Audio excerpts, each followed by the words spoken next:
The Kidnapped Bride. A novel by Dr. A. Ahmed. This is an intriguing story that resonates with love, courage, resilience, and sacrifice. It is about an abducted Christian bride who was stolen by Muslim invaders from South Sudan and sold as a slave in West Sudan. It has been written in English and translated into Arabic by the author Dr. Ahmed. Copyrights. All rights are reserved. No part of this book may be reproduced, stored in a retrieval system, or transmitted in any form or by any means without the prior written permission of the author, except by a reviewer, who may quote brief paragraphs for a review to be printed in a public newspaper, general magazine, school journal, or university article. This novel is a work of fiction, but the entire story is based on similar happenings which occurred in southern and western Sudan. All names, characters, places, and events are either the product of the author's imagination or used literary. Any resemblance to real people, living or dead, events or locales is merely coincidental. Chapter 1. The Muslim Mujahideen invade a Dinka village. It was mid-June when dark autumn clouds poured heavy rain over the little village Tawila, where the Dinka girl Ayan was born, brought up, and lived for 16 years. Nothing bothers Ayan and her people more than rain. Anything can happen when the sky gets angry and sends lightning, floods, and thunderstorms. In the blink of an eye, a hut can take off and fly away like the feathers of a dead eagle, leaving its inhabitants without cover. The sky fire would set the hut on flame and send everyone out into the streets. However, there is nothing that poor villagers fear more than a flood. Worse than any other natural disaster, a flood can destroy an entire village and sometimes wipe it and its inhabitants out of existence. So on that fateful morning, Ayan, her parents, her two brothers, and her little sister gathered near the door of their old hut and waited for God to decide their fate. The sky poured rain all night and continued until early morning. The old and wise men and women of the village warned the foolish boys and girls of the possibility of a devastating flood. The village is built on the foot of a tall mountain. Therefore, it is expected that water will accumulate throughout the night, and eventually, it may cause flooding in the village. The sound of thunder made it difficult to tell whether a flood was approaching or not. As the poor villagers awaited God's judgment for their sins, the loud explosions of bombs and gunshots changed the atmosphere, as if their heavenly God had changed his ancient ways of punishing the poor South Sudan people and using human beings. He created deadly military devices to exercise his wrath on the enemies of Allah and his prophet, the so-called infidels who are deluded and defiled Christians. For a time, wise and foolish alike were confused and did not know whether to flee, hide, or wait for their death. A wise man who lived elsewhere before he fled to the village knew what was going on and shouted to Ayan's father to run for his life. Then he shouted, Janjaweed. If he had said that the cruel soldiers of Al-Zubair Pasha had come back to life and were about to attack the village to rape the women and subject the men to slavery or otherwise, the barbaric soldiers of Abdullah ibn Abi al-Sar, who had brought the curse of the Arab religion to Sudan, had risen from hell and invaded the village, and were about to convert the Christian people to Islam by the edge of the sword, perhaps Ayan and her parents were not afraid of the news.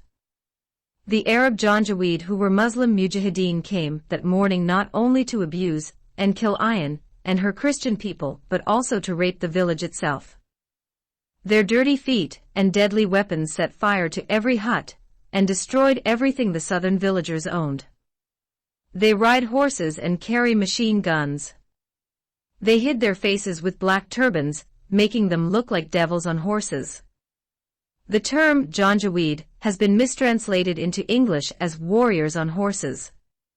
If the word Janjaweed is translated literally, it means devils on horses.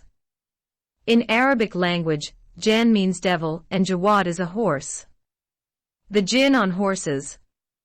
The people of South Sudan called the Janjaweed Marahil, meaning nomadic tribes. The Janjaweed are organized militias affiliated with the northern Arab tribes, such as the Misairia and Rizgat, who are in the southern region of Darfur in Sudan. These militias are armed by the Islamic government of Khartoum, under the pretext of protecting the region from attack by the southern rebels and Darfur rebels. Janjaweed raids on Dinka villages have been going on for a long time. The Janjaweed were notorious for racist rhetoric, massacres, rape, and forced displacement. In Darfur province, the Janjaweed launched raids, bombings, and attacks on villages, killing civilians based on ethnicity, raping women, and stealing land, goods, and herds of livestock. Today they are known as the Rapid Support Forces or RSF. They were moved from the western region of Darfur and spread throughout Sudan. They are used by the Islamic government to destroy any opposition group that may try to rise up against their authority. But by creating and relentlessly empowering the Janjaweed under their ruthless leader, Mohammed Hamdan Hamidi Daglo, the Sudanese Islamic regime has created a monster that it cannot control and represents a security threat to Sudan and its neighbors. Ironically, the man who terrorized the Darfur region now leads the military-led Sudanese transitional government. The magic turned against the magician when the Janjaweed rebelled against the Sudanese army, and they are now waging a fierce war against it in the capital of Sudan, Khartoum. Furthermore, many Janjaweed warriors in Yemen are fighting with the Saudi-led coalition against the Iran-backed Houthi rebels. Thousands of them also sold themselves as mercenaries in Libya and joined the civil war in that war-torn Arab country. On that black morning, within a few minutes, many southern Christian village people and animals were slaughtered, and all men, women, and children were driven from their hiding places. The black Arabs appeared to the teen girl Ayan as black demons carrying death on their hands. She saw with her own eyes that her parents were shot, and her two brothers stabbed to death. Her baby sister was trampled under the feet of the evil invaders and struggled for a few seconds before giving up her soul. Ayan fell to her knees and waited for the Arabs' bullets. There was nothing to relieve her of the terrible pain that filled her chest except death. At that critical moment, she cried out to God, prayed for her family, and asked for mercy, but the sky closed its doors, and God turned his face away. Why did the rain stop at that moment? Why did the flood not come to annihilate the conqueror and the vanquished? Yes, it seems that it was God who helped the Muslim Arabs defeat the so-called infidel Christian enemies of Allah and his messenger Muhammad. It seemed that history had repeated itself, and the army of the most merciful God of the Quran Al-Rahman had received help from angelic forces, as is believed to have happened in the great battle of Badr, when the Prophet Muhammad had preached a satanic cult in the desert of Arabia which euphemistically called Islam the religion of peace. When God's victory and conquest come, there is no defeat for you, this is what Almighty God said in the Holy Quran. This is how the Janjaweed Muslim Mujahideen explained their victory on that fateful morning. Unfortunately, Ayan was neither killed nor raped to death, but was taken prisoner of war as a slave girl or Sabiya or Jariya, as was done by the Muslim Mujahideen to the infidel women of their defeated enemies in the time of the Prophet Muhammad and during the Islamic invasions which euphemistically called Muslim conquests. The Arab soldier who killed her family members and later saved her life claimed her as his slave or prisoner of war. When the Muslim raiders finished their brutal slaughter of men, women, and children, they tied the exhausted young women and underage girls together and forced them to stand in long lines. The girl, Ayan, was confined among the captives, somewhere in the first row. Her eyes were red, and her face was swollen due to the smoke of the burning huts, and her constant tears. Her many tears cannot rid her of the sadness that is eating away at her chest like cancer. She understood that she would have to live with the oryx for the rest of her miserable life. How could she forget a day like this when her dear family members were slaughtered before her eyes like animals? She hates the evil Arab man who did not hesitate to stomp his dirty feet on the tender body of her baby sister. She cannot forget how her old parents were begging for their lives when they were dragged from the hut and shot in the head. She can never erase the images of hundreds of elderly men and women in the village who were brutally killed by cowardly Arab Janjaweed bullets. From early morning until noon, Ayan and the other girls stood on their feet and waited for the Arabs to gather their spoils and destroy the rest of the village. None of the men survived. Many children were strangled and trampled under the feet of the invading Muslims. Likewise, elderly women were disposed of by the firing squad. Those who were hit by stray bullets were dragged from huts and shot in the head. Only young, strong women and underage girls survived. By noon, the sun was finally able to clear the dark sky with thick smoke and shine everywhere. It is a blessing and a curse for prisoners. They have not eaten food or quenched their thirst since the sky rained those black demons on their safe village. The hot sun dried up the fluids in their bodies and caused some girls to faint. Ayan is a young, tall, strong, and beautiful girl. She can resist the hot sun for a while. Then the evil Muslim invaders dragged the fainting girls into the trees. None of the Arab invaders tried to find out who among the wounded girls was dead or alive. They have more things to plunder. They are still busy searching for gold and money under the rubble. For the vultures in the sky and the wild beasts in the forest, they left the corpses of victimized villagers and their dead animals, but for the southern rebels they left nothing. Even local weapons, such as they collected spears, axes, swords, and daggers. Chapter 2. A captive bride from the Dinka tribe. Ayan almost dragged her feet when the Muslim invaders ordered her and the other Christian girls to step forward. They were all tied with ropes and walked in a line behind the Janjaweed. Some Arabs carried long whips in their hands and beat the body of any girl who refused to walk fast. Ayan fell on her face and could not stand up on her own. The whip cut through her delicate body like a sharp sword. Her voice failed her when she tried to cry. Another strong Dinka girl knelt on her fallen body and helped her to her feet. The Arab men continued to flog her body until she got to her feet and continued walking. With eyes full of tears, Ayan began to walk away from her village. She advanced physically, but her spirit continued to cling to her old village. She saw vultures flying overhead in the sky, waiting to feed on the corpses of her family and people. On that fateful day, the beautiful girl Ayan remembered the day she was engaged to her prospective future husband. There are only 2 months left before she gets her visa and plane ticket and flies to her husband in America. Although she had married him in his absence, she hadn't seen him in years. She remembered him when he was a little boy, 10 years old. Since he left the village and moved to the big town, she had never seen him again. She heard that he finished his studies and went to the greatest Arab city called Khartoum to learn more. A few years later she heard that he had traveled to India to attend university. Eventually, Ayan learned that Mawal had become a refugee and immigrated for resettlement in a big city in the United States of America. Of all the boys who left the village and went to the towns, Ayan was not interested in anyone except Mawal. She always enjoyed hearing news about him. One day she heard some news that made her sweat from head to foot.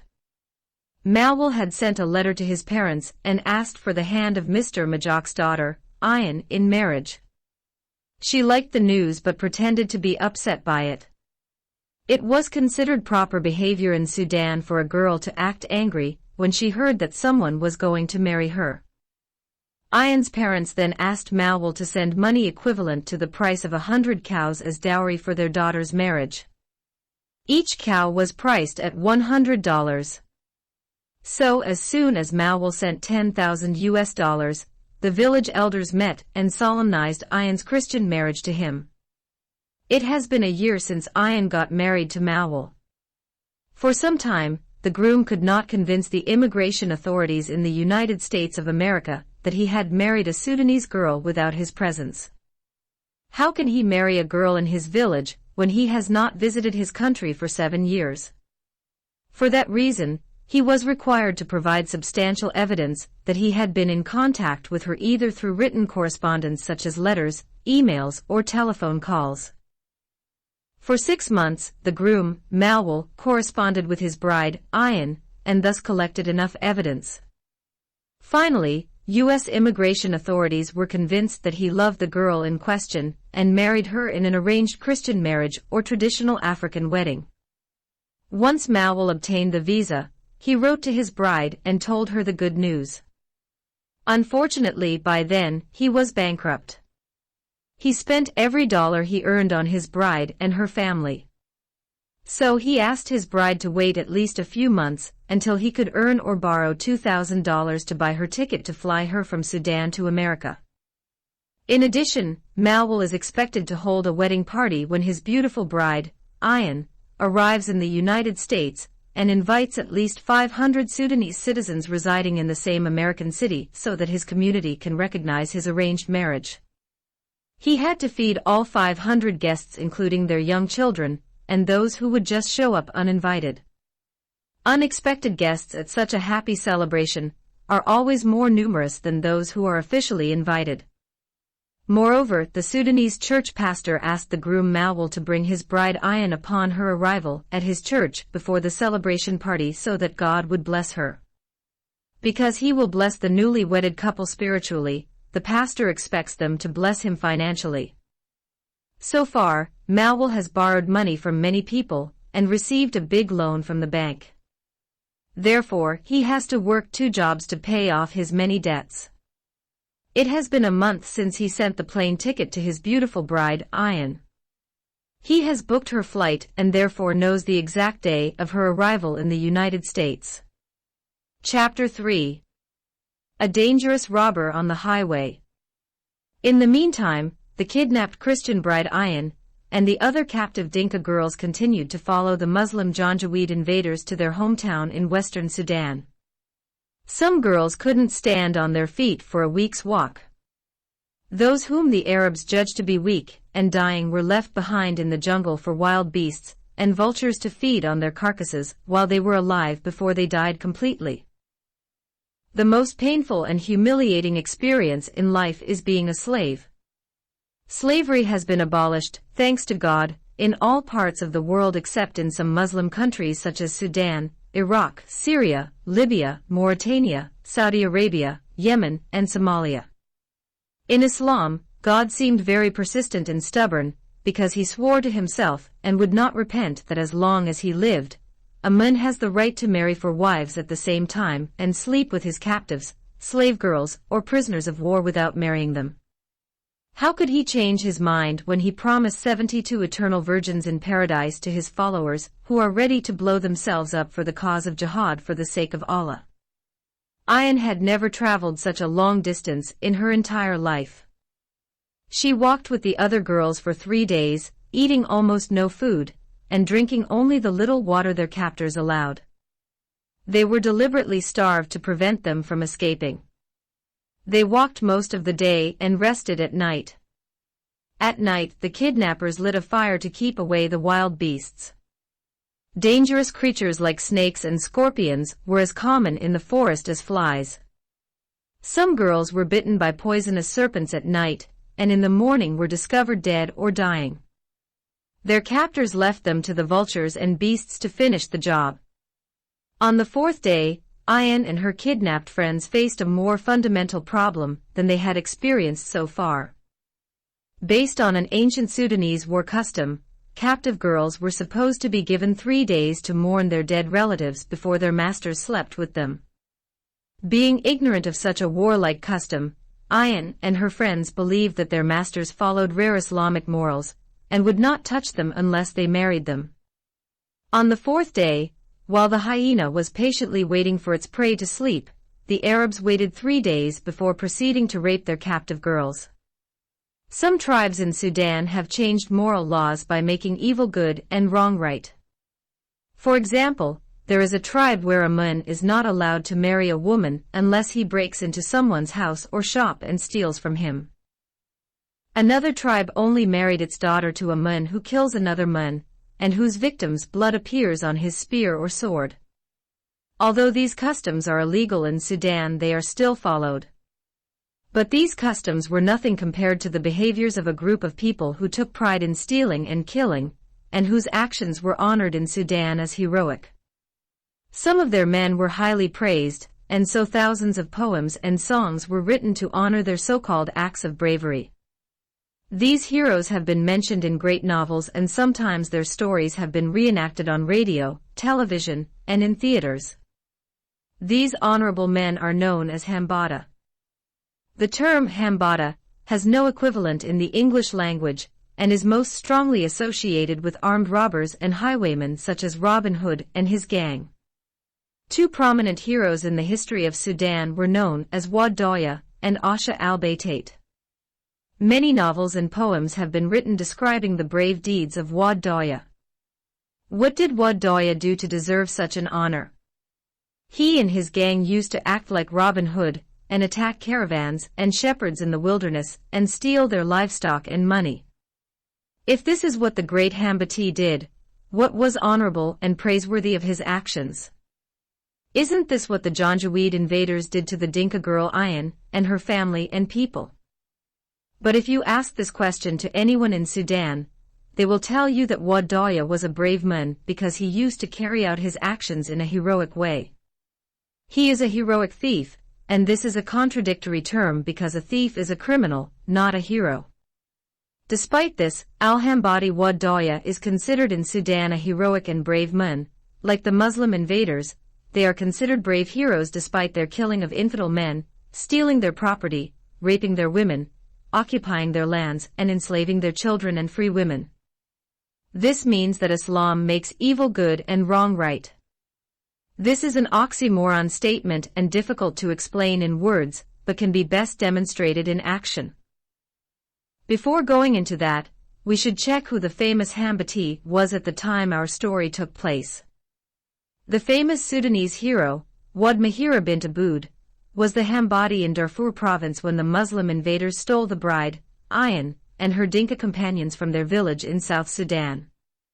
Whether it was a coincidence, or whether he was having mother by that name, Mahira bint Aboud was the most honored woman in Sudanese history for her brave actions during wartime. Through her songs and war ululations, the Sudanese forces were able to fight bravely against powerful invading armies such as the British and the Turks. Some believe that Wad Mahira inherited the spirit of courage from the mother of the Sudanese nation, Mahira bint Aboud. Despite her fame and greatness, some tribes in the Darfur region claim that Mahira bint Aboud was a fadadia, a prostitute, a pimp lady, and the owner of a house bar that sold alcohol and prostitution. In one of his honorable encounters with his victims, the brave Hambati Wad Mahira bint Aboud is believed to have uttered the following heroic words. We, the Hambata, have a known origin. Without the fights of men, we have no other deeds. We don't creep toward it, but we take it with red eye. We do not steal like a thief in the night or come from behind. We approach it from the front like a lion and take it from its owner in broad daylight. The Hambata did not consider themselves lawless thieves, but men of valor, and society agreed. The man who encounters them in the wilderness is doomed. On the sixth day, the Muslim invaders reached the border of their district and had to travel another day to enter their big town. The day before, they had rested for several hours before resuming their journey. By then, the kidnapped Christian bride Ayan and the other captive Dinka girls had turned into servants and sex slaves. They were often severely beaten, brutally gang-raped, and forced to cook. They walked for 6 days, dragging their raped and exhausted bodies. They were deliberately starved to prevent escape attempts. The Janjaweed used sticks and whips to punish any captive girl who showed resistance or disobedience. On that day, near sunset, the Janjaweed encountered a group of Hambata led by the heroic robber Wad Mahira bint Aboud. It is as if the earth suddenly opened and Satan and his demons emerged from the abyss. 5 men on camels versus 25 men on horses may not seem like a fair match. However, the 25 Muslim invaders saw Wad Mahira and his 4 men as if they were 5,000 soldiers. Peace be upon you, O sheikhs of the Arabs, Wad Mahira shouted, loud as thunder. None of the Janjaweed uttered a word. Their mouths were closed in fear. They were like hyenas who suddenly heard the roar of a lion. Wad Mahira continued, I want the young women and your cattle, and if you think this is an unfair deal, I will take your horses too and make you walk to your town on foot. We traveled to South Sudan and fought brave Dinka men before defeating them and taking their women and livestock, the Janjaweed leader said. So do you think you and your men have enough courage and strength to fight Wad Mahira bint Aboud and his brave men? Then the huge Hambati folded his arms, sneering. We are Arabs and Muslims like you, and we also believe in the oneness of God and the followers of our Prophet Muhammad, may God bless him and grant him peace, and we must fight the enemies of Allah and his messenger, the immoral infidel Christians, and not fight among ourselves. Although the Janjaweed spoke confidently, their fear betrayed them by changing their eyes and shifting their feet. I am a Hambati man and fighting men is my profession. Wad Mahira jumped off his camel and swaggered back and forth in front of the Janjaweed, proudly thrusting his chest out. Even if I encounter the Prophet Muhammad and his army of 1,000 mujahideen in the wilderness, I will fight them and take what they have. He stopped and faced his opponents with a fierce frown. The Arab Janjaweed put their heads together for a moment and discussed with gestures and muted tones. The commander nodded and said to Wad Mahira, Take the cattle and leave the captive young women to us. Wad Mahira swung one of his strong legs over his camel and pulled himself up. A gun appeared in his left hand. I want the Dinka women, the cattle, and your horses, and if you don't want to see the sunrise tomorrow, try to stop me. Before the Janjaweed leader could bargain further, he heard gunshots and saw 10 of his men shot dead and falling from their horses. No one shot them except Wad Mahira. Now you are 15 warriors and I am one.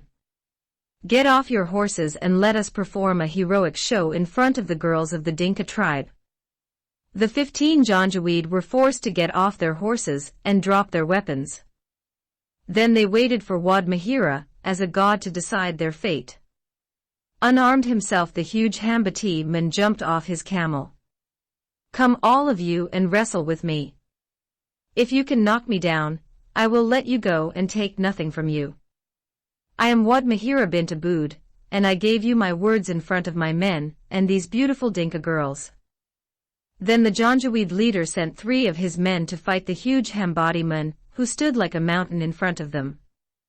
Wad Mahira took the first man and used him as a stick to beat the other 2 men. The 2 men laid flat half dead in front of him. To further demonstrate his strength, the big man swung the man 3 times over his head and threw him away. The man fell 10 meters behind the captive Dinka girls, like being thrown by a slingshot or an arrow fired out of a bow. The commander of the Muslim invaders knelt down and begged Wad Mahira bint Aboud, Please, sir, the greatest hero of Sudan, take everything. Save our lives only because we are now at your mercy and compassion. Chapter 4. An American groom waits for his Dinka bride to arrive in the USA. On the day that the beautiful Dinka bride was expected to arrive from Sudan, her handsome groom Mawa woke up at 4 a.m. and headed to the international airport to receive his virgin bride Ayan. He carefully ironed his clothes, showered, and shaved his hair so that his sweet bride would see that he was the most handsome man in the international airport. The groom is a tall, young man with a strong, athletic body. He was 24 years old when he married Ayan. This age is considered too late in his village for a man to marry a 16-year-old girl. Typically, boys are married off as soon as they have deepened their voices, while girls are married off any time after they reach the age of 10. The groom Mawal accompanied about 30 Sudanese men and 40 Dinka women with their young children to the international airport. In his apartment, in the church, and in the wedding celebration hall, he spent a lot of money to welcome his beautiful virgin bride. On that day, some Sudanese women cooked the meat of 7 slaughtered sheep and 1,000 chickens to prepare for the big celebration. Those lambs were bought from a farm in the USA and slaughtered by the knives of the Dinka buyers themselves who were sent by Mawal. Of course, the groom paid for their prices. Besides, all kinds of alcoholic beverages and soft drinks were purchased. Therefore, Malwell may need to work continuously for 5 years to settle his debts, and then only if he works 2 jobs a day.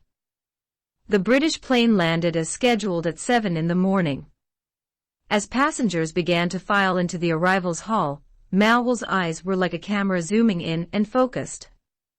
Every image of a young woman that does not match the cockaween color of his African Sudanese bride emerges from his vision like the sun chasing a passing summer cloud.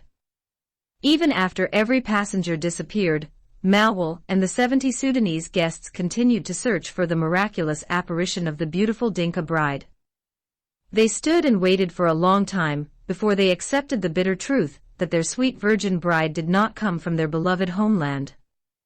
If the president of the Sudanese Association had said that the plane had arrived without a pilot, Malwell's mind would have accepted such an impossible possibility, but not that his bride, Ayan, was not among the passengers.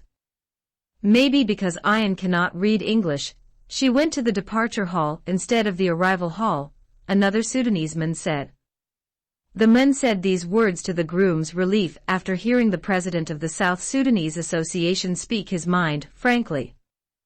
The man had noticed that Malwell's soul had left his body after the president said that his bride, Ayan, was not among the passengers. So the groom and the others ran to the departure hall to search for the missing bride. By then, Malwell was sweating profusely, and his body was shaking from head to foot. Whenever someone spoke to him, he only responded by nodding his head. He lost his voice when the association's president finally confronted him with the bitter truth that his bride did not come from Sudan. Before speaking of such an abhorrent life sentence as marital execution, the president consulted 3 airport offices to ensure that Malwell's bride did not board the plane at Khartoum International Airport. Moreover, it turned out that the virgin bride Ayan Majok was not at Heathrow International Airport among the passengers who traveled by plane from the United Kingdom to the United States. When the unpleasant truth was forced upon the frightened groom, his physical strength could no longer support his body. He immediately collapsed and fell into a coma.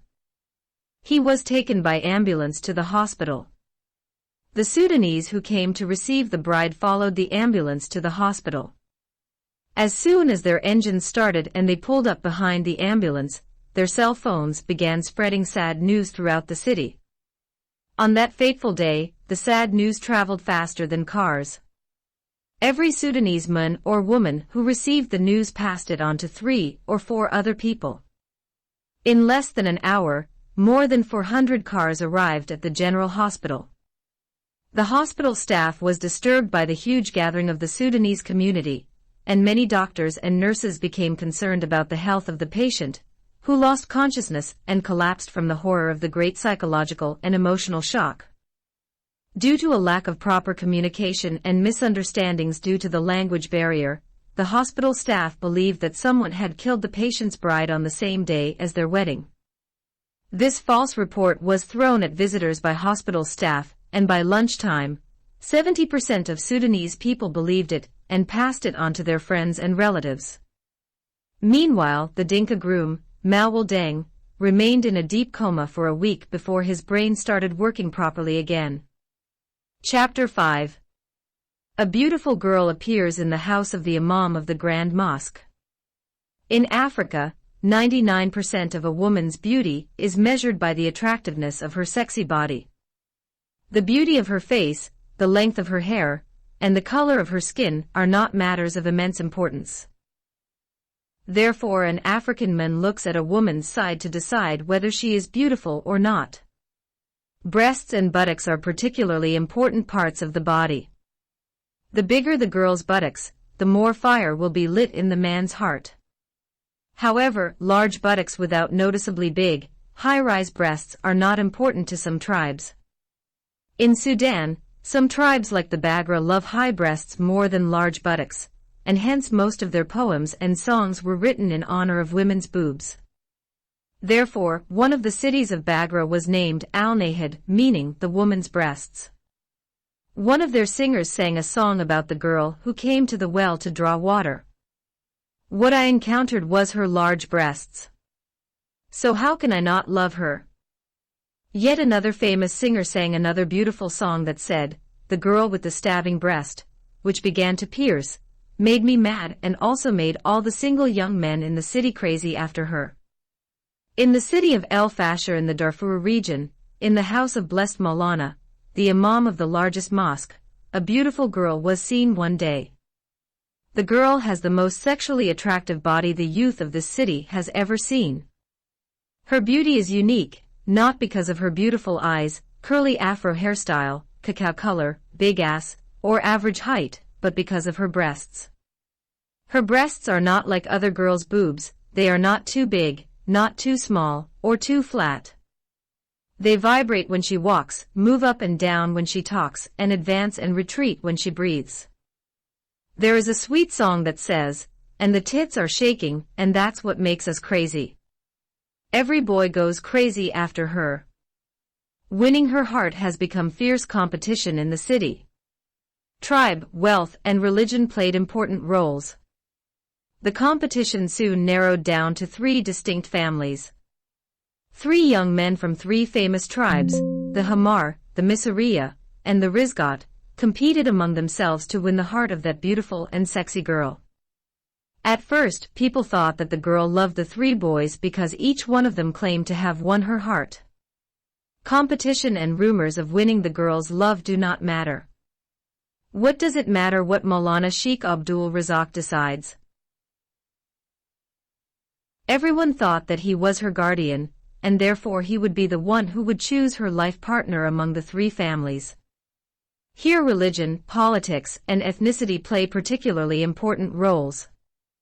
Religiously speaking, Maulana might lose half of his followers in the Grand Mosque if he rejected the boy from the Rizgat tribe.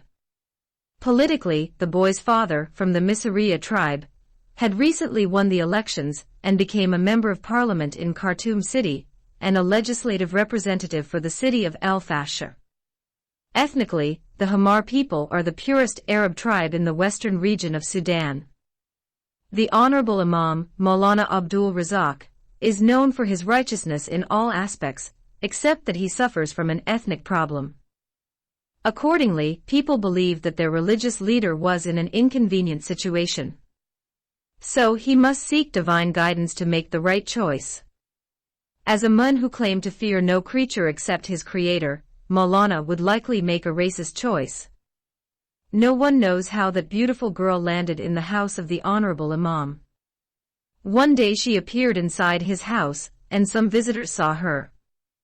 These neighboring women tried to find out who this beautiful girl was from the wife of Maulana. The honorable wife swore on her father's grave that she knew nothing about the beautiful girl. She said one evening, her blessed husband came home, and brought the girl with him. The distinguished Imam said to her, "The girl is a responsibility and a trust in his neck, and if something bad happens to her, he will be held accountable for it on the day of resurrection." Maulana's wife accepted the responsibility, and treated the girl as one of her servants.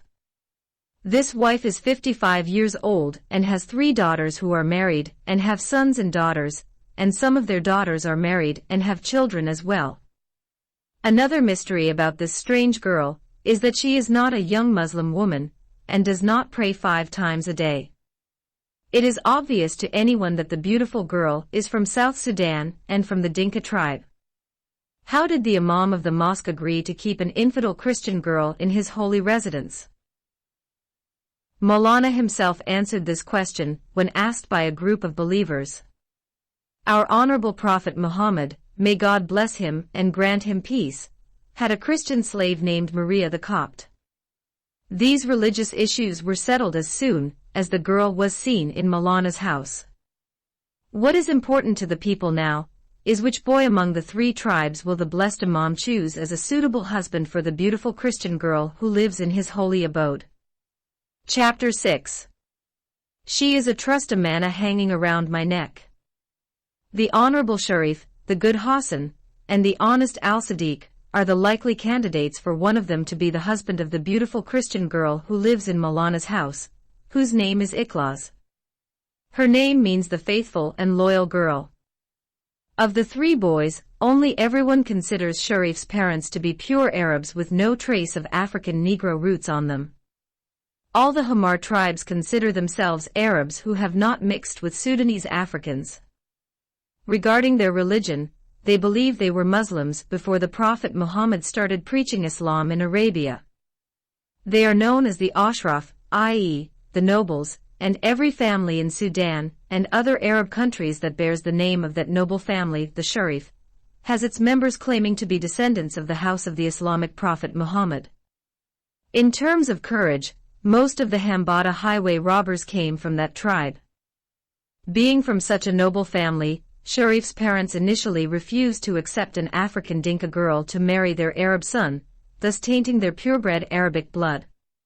Since love is blind or does not know social and racial barriers, Sharif is ready to abandon his family, and if necessary, his religious affiliation for the sake of that beautiful girl.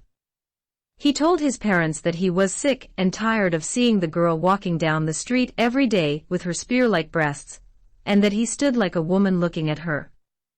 Therefore he swore to God that before the rainy season came the next year, he would impregnate her with Wad Haram, or an illegitimate child, even if he has to rape her, if he could not be able to marry her legally through halal Islamic marriage.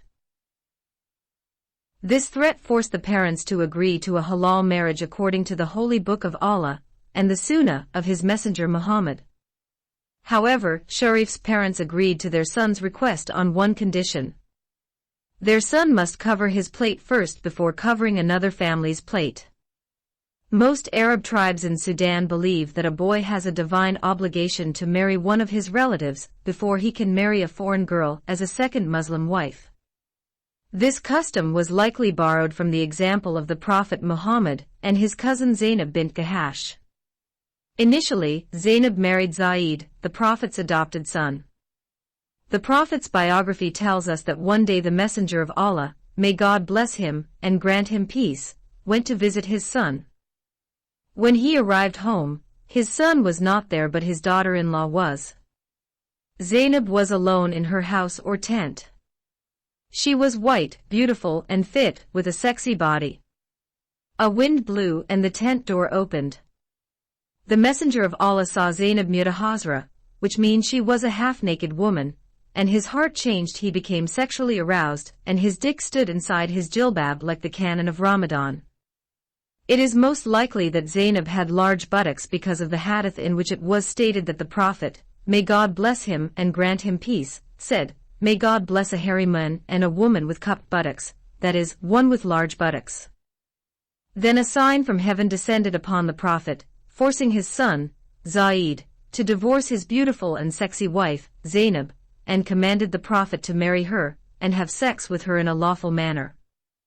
The moral behind this story between the messenger, the lustful father, and son Zaid, and the divorce of his beautiful and sexy wife, Zainab, is not clear, but it has become a custom that has been imitated in Islamic societies throughout the long history of Islam. It is a great shame in Sudan for a boy to refuse to marry the first one of the daughters of his uncles and aunts. If he fulfills this condition first, he is free to contract marriage with any other outsider Muslim girl as a second, third, or fourth Muslim wife who has no blood relationship with him.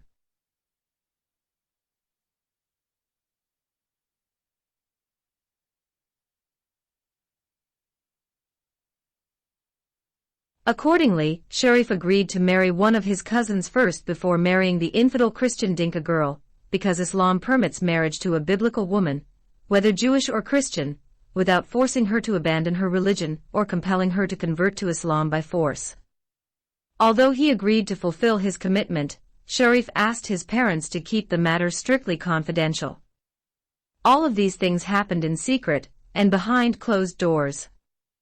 The blessed Imam, Maulana Sheikh Abdul Razak, did not hear them until one day Sharif's father approached him with the engagement of his son. "Who told you that the Dinka girl, Ikhlas, needs a husband?" Imam al-Mubarak asked, laughing. "Every woman needs a man, otherwise, how will she have children?" Sharif's father replied, "Ikhlas is not my daughter, nor am I her guardian." She is kept in my house like a trust, hanging around my neck and in my hand. Eventually, her guardian will come to take her." Then Maulana extended his hands in an apologetic gesture. Sharif's father shook his head and asked, "Where is her father or her guardian, so that I can go to him and ask for her hand in marrying my son?" The blessed Imam shrugged his shoulders and replied, "I don't know who her father is. A man came to my house one night and made me swear on the Holy Quran that I would keep this girl a trust around my neck until he returned." Al-Sharif's father insisted, "If the man does not return, what will you do with the girl?" "I will continue to keep her in my house." Maulana pointed to his residence. "She's a big help to my wife." Red was creeping into Sharif's father's skin. "Blessed Lord, you did not understand my question. I meant to say, if the guy doesn't come back, what are you going to do with the girl?" The father extended his hands in a final plea. "Of course, you won't keep her unmarried for long. She may be driven by her sexual desire and fall in love with one of the boys. A boy will do haram sex to the girl if you refuse to give her to him in a halal marriage." Maulana's calm expression did not change. "You are making assumptions. So far, I have had no difficulty in maintaining Eqa laws, and if she continues to live in my house, I trust that God will turn her away from sinful ways." Sharif's father moved back and forth, rubbing his hands. "Blessed Maulana, the girl Eqa is already suffering from emotional problems in her heart. 3 boys, including my son Sharif, are crazy in love with her." Maulana's face suddenly changed from being calm and gentle to upset and ugly. He shouted at Sharif's father, saying, "What do you mean by this, Sheikh Talha? Do you think the girl Eqa is a bitch being chased in my house by boys like dogs do in the street? You misunderstood my words again, our blessed Imam." Sharif's father wiped his forehead and continued, "I meant to say that 3 boys from 3 noble families love Eqa and each one of them wants to marry her. Of course, it is natural for young men to love a beautiful young woman like her."